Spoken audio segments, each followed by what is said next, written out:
S'mores are a perfect summer dessert, but if you want to make this sweet treat even better, try making your own marshmallows. And joining us now is party hostess diva Liz Corbett. She's here to tell us how to do it. Thank you so much for joining us. Thanks for having me. Small disclaimer before we get started. Marshmallows are probably your favorite snack in the world. S'mores are my favorite snack in the entire world. She's over the moon right now, so let's get started because she wants to eat these so badly.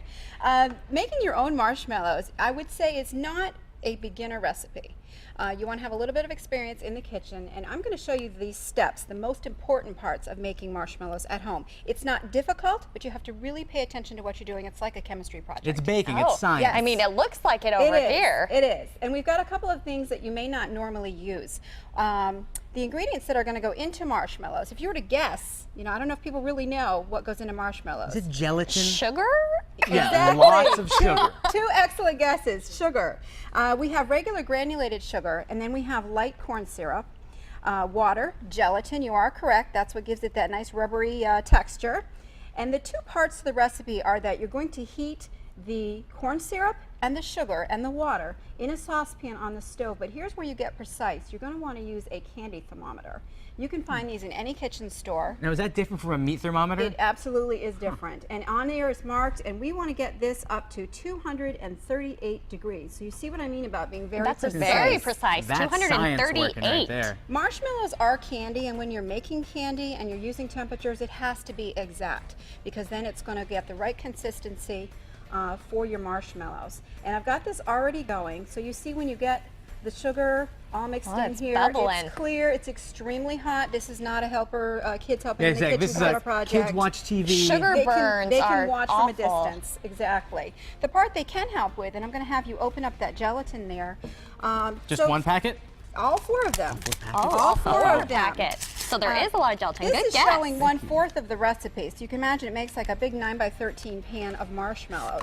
And this is the only cooking part that you're doing. You're heating up the Karo syrup and the sugar to a certain degree. And your gelatin is just sprinkled right on top of the cold water. And that gets just this wonderful, you know, jelly clear kind of a consistency. After it sits for about 5 minutes, you just let it kind of hang out there in the water. So I don't stir it or anything? Nope. And then the two processes are, this is going to be in a heavy-duty mixer.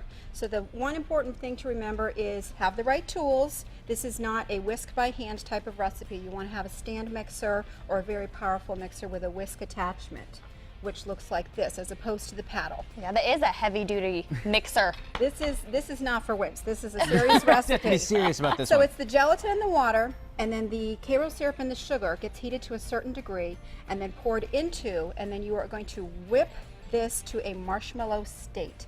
And this is the end result. Now you can go ahead and poke it and play with it. Yes. Isn't that fun? That It is feels a little like fun. marshmallows. Isn't that fun? I don't know if I want to eat the part that we're all poking, but I've got some already cut out for you. okay, that we So haven't played with. The advantage of making your own marshmallows, first of all, they're fantastic. They don't have all the extra preservatives and such in them. They're just pure ingredients. And the second part that's really fun is you can cut them in different shapes. And I've got some cookie cutters out here for you. Laura. I would love to do a star. Already. And you're going to want to go, Seth, on that Yep. shorter piece Oh, on the right short there. one. Thank you. Just right Look at down. that. It's a sticky project, so I've got the wet cloth here for you. Thank you for Thank looking you. out for us. Well, why don't, Laura, you stick with this, maybe have some snacks, because later in the show, we're going to take it to the next level. We're going to use these marshmallows and create a s'mores bar.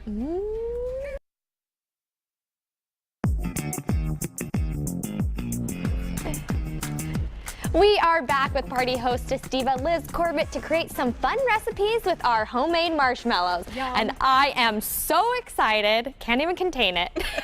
Let's get started. Making your own marshmallows makes them over the top and better than the store-bought. So we have a couple of examples of what you can do with them. You can cut them into fun shapes. You guys did a couple little stars, dip them in colored sugars, toasted coconut, my personal favorite. And this is what I'm the most excited about. I have to say, it's not even the food item. It's a little mini marshmallow toasting Oh, kit. that's cool. That's fun for a party. You can just stay inside. You can put just like little river stones. You could do sand into a heat-proof container, and I just have stoneware here. You could also do like a little galvanized tub, something like that. And this is called a sterno pot. It has a gel inside that is flammable, and you can find them near any camping supplies or in a kitchen supply place. Just light it and you're good to go. And of course, keeping everybody at a safe distance. Oh, of course, and you'd want to help kids while they're doing this. Yes, because I'm just using these little bamboo skewers that we often use Can I roast a You mallow? can. Oh. Now, you what I gotta usually get it do on is there. soak these ahead of time, so let's just be dangerous and see if these light on fire. Hopefully they won't. Oh, that would be something. Homemade marshmallows do toast faster. Oh, they do? They do. And so Okay. I have a couple of different options So, for yeah, you on our while little I'm buffet. roasting, We've what got else do you got? Your basic classic graham crackers with the Hershey's chocolate in the middle. If you want to take it up a notch, get yourself the little chocolates that have the caramel in the middle. Oh, I did light You it could on even fire. do it with a Reese's peanut butter cup for a totally different taste. Ooh, I think And of I'm course, ready. you know how to, you seem like you're an expert on this one. Do you want to do with the caramel or Oh, just a straight give me up the chocolate? caramel. I'm gonna Okay. go fancy. And then put that on there. And then I had some fun coming up with Ooh. s'mores type recipes as well.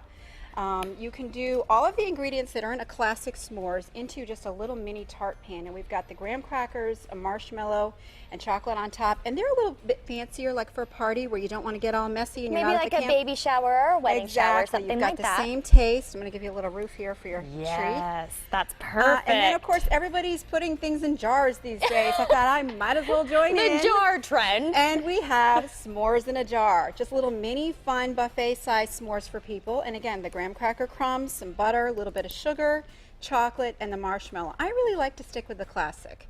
I think if you change it too much, then it's just not a s'more anymore. Right, exactly. And I like my s'more simple. And then did you just take a lighter over the top to give did. it that? You want to just do like a little blowtorch. I cheated a little bit. We're not going to say how, but you want them a little bit crispy on the top. They do go in the oven, so you could just turn your broiler on and broil them on top to get that nice crispy coating. A couple of other fun ideas for s'mores is if you don't want to bother with any mess, but you love the taste, we've got marshmallows, Teddy Grahams, and M&Ms Oh, in well, a bag. that's easy. So that's a little fun travel idea for you. That's really cute, And we're playing up on the word s'more. And we've got homemade marshmallow grahams and Hershey's in a little bag as a gift for someone. I love you, s'more, every day. Oh, isn't that adorable? sweet? And if someone gave me a s'more and told me So they it's a loved me s'mores kit. s'more every S'mores day, kit. I would believe them. And here's a fun one for the teachers. School's almost out for the summer, and you know what? Maybe they don't need any more apple decorations, just saying.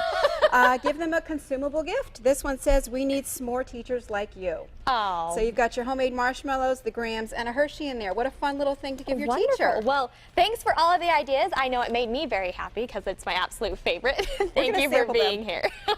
If you want a copy of Liz's homemade marshmallow recipe, head over to our website, mymassivepeel.com later today.